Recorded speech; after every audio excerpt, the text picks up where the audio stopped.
నటుడు మోహన్ బాబు మీడియా ప్రతినిధులపై దాడి చేయడాన్ని పలువురు ఖండించారు. ఆయనపై చర్యలు తీసుకోవాలని, బేషరతుగా క్షమాపణ చెప్పాలని గట్టిగా కోరారు.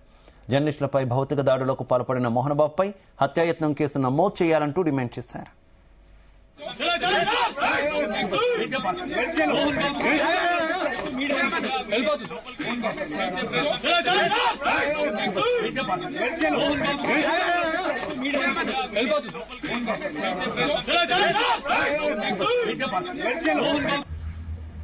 మీడియా రిపోర్టర్స్ పై జరిగిన దాడిని నేను తీవ్రంగా ఖండిస్తున్నాను.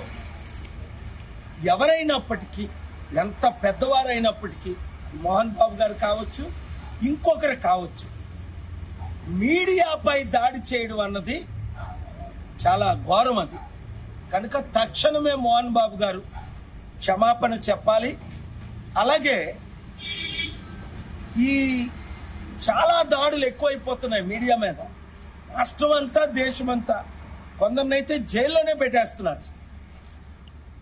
దీని కొరకు ప్రజాస్వామ్యంలో మీడియా బ్రతుకుంటేనే మనం బ్రతుకుండేది.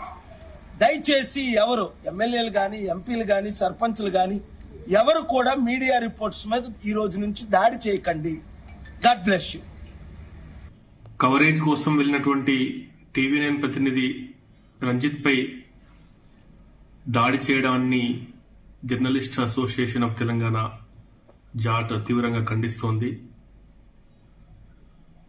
ఒక ప్రముఖ నటుడిగా సమాజంలో ఒక పేరున్నటువంటి వ్యక్తి మోహన్ బాబు గారు గతంలో రాజ్యసభ సభ్యుడిగా కూడా పనిచేశారు.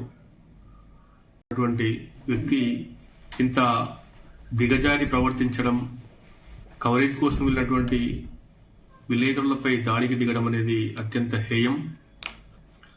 కుటుంబ కలహాలు